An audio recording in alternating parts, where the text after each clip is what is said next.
ओम शांति। 1 जून 2026। आज की मुरली। मीठे बच्चे, बाप की श्रीमत है, इस पुरानी दुनिया से अपना मुख मोड़ लो।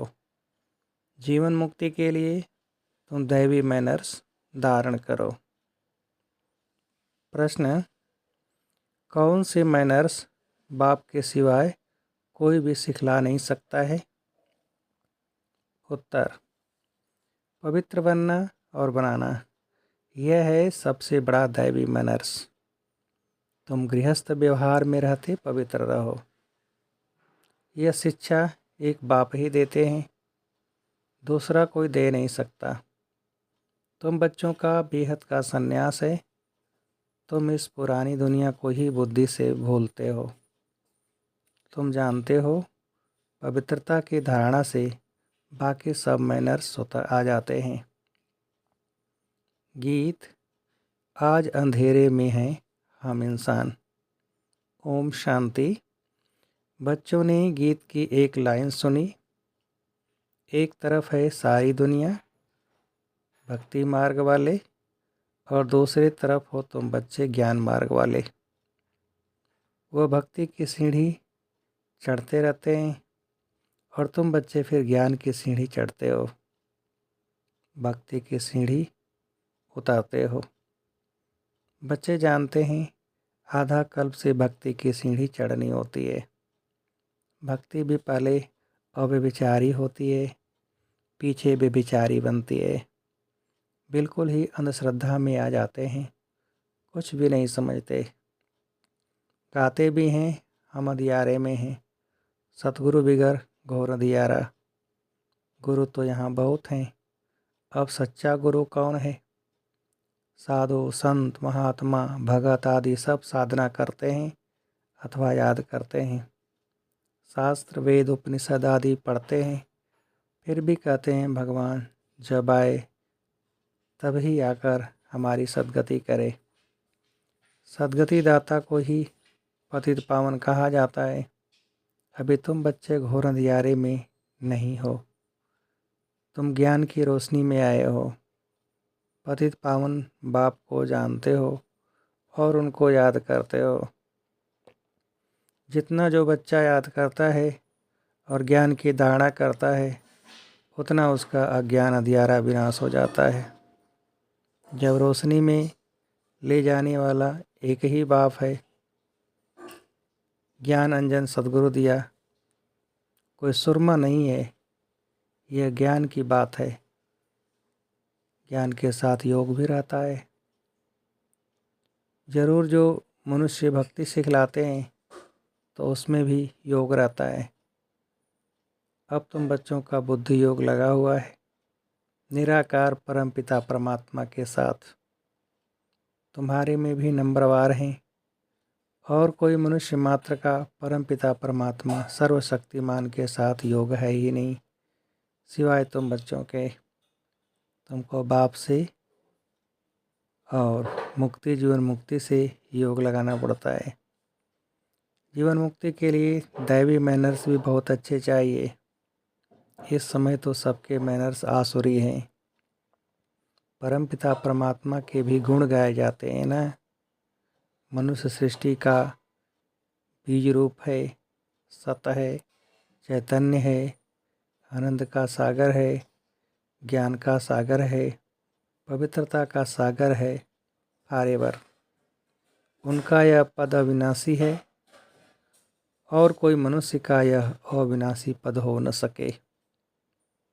भला भी तुम ज्ञान का सागर, पवित्रता का सागर बनते हो, परंतु लिमिटेड बनते हो।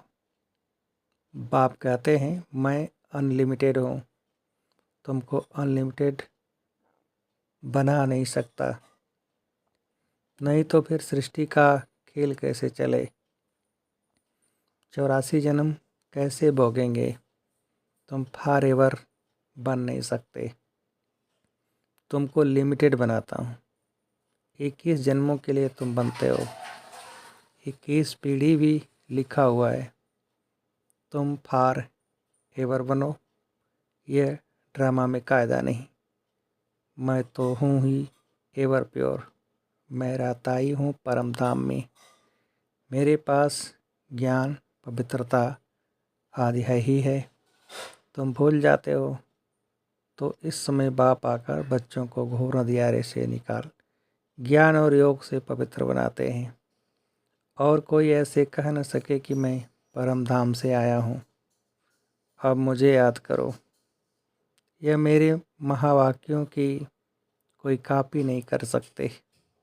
मैं आता ही हूँ तुम बच्चों को 21 जन्मों के लिए राजाओं का राजा बनाने। तो बनना चाहिए ना। बनेंगे भी वह जो कल्प पहले बने हैं। तुम जानते हो कितने बच्चे पवित्र बनते हैं, कितने अजामिल जैसे पापी बन जाते हैं, कितने अशुद्ध मैले बन जाते हैं। बाप को आकर मैले कपड़े साफ करना पड़ता है। आत्मा ही मैली बनती है। आत्मा को समझाते हैं तुमको माया ने कितना मैला बनाया है। सिर्फ एक इस जन्म की बात नहीं, यह तो जन्म जन्मांतर की बात है। जो आत्मा को साफ करने के लिए लक्ष्य सौंप देता हूँ। मुझे याद करो तो तुम्हारी आत्मा जो बूझी हुई है वह इस योग से जग जाएगी। जितना जितना मुझ बाप को याद करेंगे, स्मृति दिलाते हैं तुमको हमने स्वर्ग में भेजा था, फिर माया ने मैला बना दिया है। अब फिर मैं तुमको स्वर्ग का मालिक बनाने आया हूँ। मैं इस ब्रह्मातन से शिक्षा दे रहा हूँ। आत्मा से बात करते हैं, हे बच्चे लौकिक बाप की विस्मृति करो। देह सहित देह के सब संबंधी भूलकर मुझ अपने बाप को याद करो तो तुम्हारी आत्मा साफ होती जाएगी। फिर तुमको शरीर भी भविष्य में नया मिलेगा। फिर तत्व आदि सब नए सतो प्रधान हो जाते हैं। बाप कहते हैं अब इस पुरानी दुनिया को भूलते जाओ। मुझे याद करो तो तुम मेरे पास आकर फिर स्वर्ग में जाएंगे। यह पुरानी दुनिया है, इसमें कोई चीज़ बनाते हैं तो उस पर नया नाम रख देते हैं। जैसे नई दिल्ली, पुरानी दिल्ली कहते हैं, परंतु दुनिया तो पुरानी है ना। अब तुम बच्चों का इस पुरानी दुनिया से बुद्धि योग बिल्कुल हट जाना चाहिए। हम आत्माओं का स्वीट होम व निर्वाण धाम है, वहाँ जाना है। अपने को आत्मा निश्चय करना पड़े। बाप कहते हैं मुझे याद करो तो अंतमति सुगति हो जाएगी। मनुष्य जो अनेकों को याद करते हैं, कोई गुरु को, कोई श्री कृष्ण को। श्री कृष्ण आदि कहाँ गए यह कोई नहीं जानते। यह नहीं समझते पुनर्जन्म में सबको आना है। यह रस्म रिवाज सृष्टि की आदि से चली आती है। सतयुग आदि में देवी देवताएं हैं, जरूर पुनर्जन्म वहाँ से ही शुरू हुआ होगा। पहले पहले है श्री कृष्ण फर्स्ट पवित्र मनुष्य, उनकी महिमा जास्ती है। लक्ष्मी नारायण की इतनी नहीं है, क्योंकि बच्चे पवित्र सतोप्रधान होते हैं तो महिमा बच्चों की गाई जाती है। श्री कृष्ण की बहुत महिमा है, परंतु वह नहीं जानते कि कृष्णपुरी है कहाँ। वैकुंठ कहते भी हैं सतयुग को, फिर पता नहीं श्री कृष्ण को द्वापर में क्यों कह दिया है।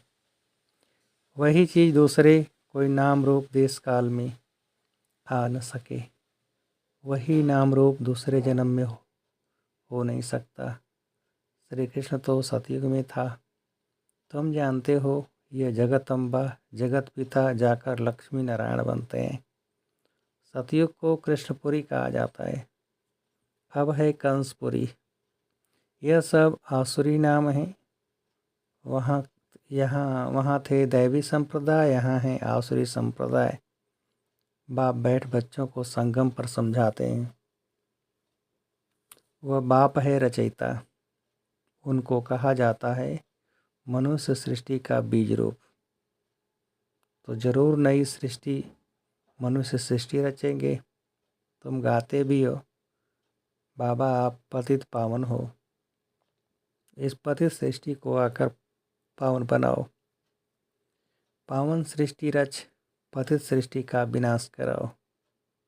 बरोबर ब्रह्मा द्वारा पावन सृष्टि रच शंकर द्वारा पतित सृष्टि का विनाश कराते हैं। यह बातें और कोई नहीं जानते हैं। तुम बच्चे अभी बाप के साथ योग लगाते हो। तुम देखते हो बाबा मैले कपड़ों को सटका लगाते हैं, कोई तो फट जाते हैं, कोई टूट पड़ते हैं, कोई तो बहुत मैले अजामिल जैसे पापी हैं जो बिल्कुल धारणा नहीं होती है। बाप कितनी अच्छी बातें समझाते हैं। मीठले लाडले बच्चे, मुझ मोस्ट बिलवेड बाप को याद करो, मोस्ट बिलवेड सुखधाम को याद करो। यह भी तुम अब जानते हो, दुनिया में कोई को पता नहीं। यह तो अब हैं अति दुखधाम। मनुष्य त्राहि त्राहि करते रहते हैं, एक दो को मारते रहते हैं, फिर कहते हैं भगवान रक्षा करो। ये जरूर मुख से निकलेगा, बाप तो लिबरेटर है। तुम जानते हो बाप आए हैं हम बच्चों को इन पर्टिकुलर और सबको इन जनरल सुखधाम में ले चलने के लिए। तुम बच्चों में भी नंबरवार हैं जिनको यह नशा है। यह पढ़ाई कोई कम नहीं, पढ़ाते भी देखो किसको आए। अजामिल जैसी पाप आत्माओं को पढ़ाकर स्वर्ग का मालिक बना देते हैं। तमो प्रधान तो सब हैं, उनको सतो प्रधान दुनिया में ले जाना पड़ता है। बच्चों को बार बार समझाते हैं कि यहाँ दैवी गुण धारण करने हैं, यहाँ तुमको एम ऑब्जेक्ट बुद्धि में है। यह पवित्रता के मैनर्स और कोई नहीं सिखाते। सन्यासी तो घर बार छुड़वाते हैं, यहाँ बाप कहते हैं तुमको घर बार नहीं छोड़ना है, तुमको तो इस पुरानी दुनिया को छोड़ना है। वह है हद का सन्यास, यह है बेहद का सन्यास। उन सन्यासियों को भी कितना मान मिलता है। साधु समाज गवर्नमेंट को भी मत देते हैं, राय देते हैं। आगे चलकर यह सन्यासी आदि भी तुम माताओं के चरणों में गिरेंगे।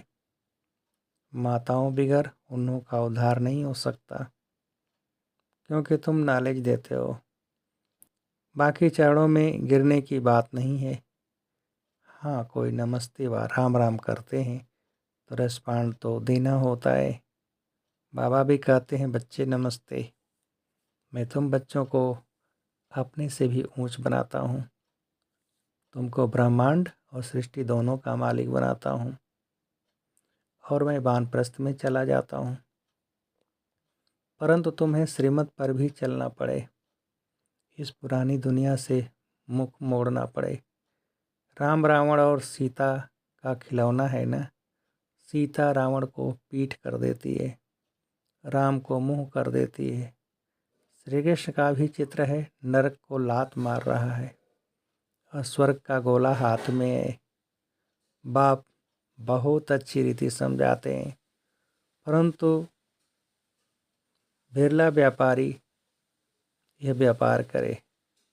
बाप को अपना पुराना तान मान धन दे, नया ले। यह बड़ा फर्स्ट क्लास इंश्योरेंस है। बाप कहते हैं तो अपनी आत्मा पवित्र बनाएंगे तो फिर शरीर भी पवित्र मिलेगा, फिर तुम स्वर्ग की राजाई करेंगे। इसलिए उनको सौदागर जादूगर कहते हैं। पतित को पावन बनाना यह ईश्वरी जादूगरी कहेंगे ना। बाप कहते हैं नरकवासियों को स्वर्गवासी बनाओ।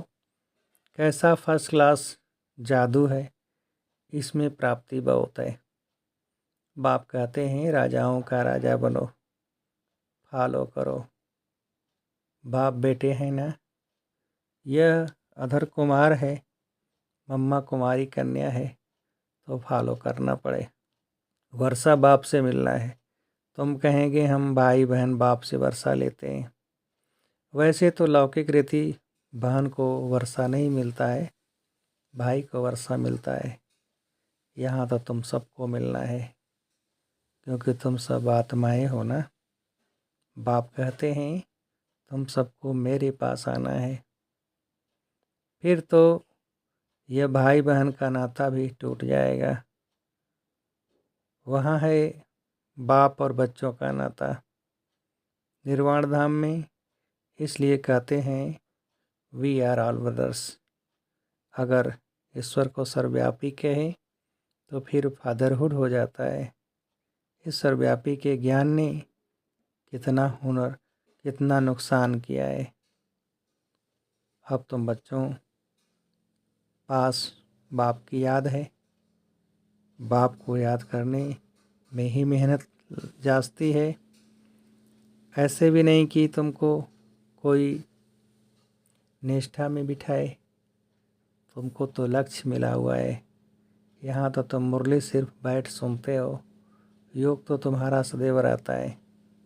मुरली सुना फिर चलते फिरते याद में रहना है। हम यात्रा पर जा रहे हैं। जितना हो सके याद में रहना है। 8 घंटा सर्विस करो, वह भी छूट है। बाकी टाइम देना है। मूल बात है ही पवित्रता के। तुम जानते हो यह है कांटों का फॉरेस्ट। एक दो को कांटा लगाते रहते हैं। अब बाप कहते हैं श्रीमत पर चलो। शिव बाबा भी बात करते हैं, ब्रह्मा भी बात करते हैं, परंतु तुम जानते हो शिव बाबा हमको पढ़ाते हैं। तुम स्टूडेंट हो, तुम कहते हो वह हमारा बाप भी है, टीचर और सदगुरु भी है। गारंटी करते हैं तुमको वापस ले जाऊंगा। ऐसे कोई गारंटी कर ना सके।